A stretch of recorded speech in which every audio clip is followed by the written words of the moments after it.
На двата јавни огласи за самовработување од општина Кочани се пријавиле 174 лица, од кои сопствено самовработување се обезбедиле 42 невработени.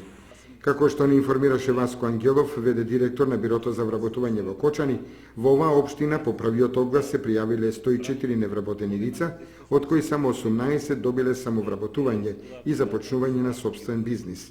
По вториот оглас за самовработување се пријавиле 70 невработени лица, од кои се одбрани 24 невработени за започнување на сопствен бизнис.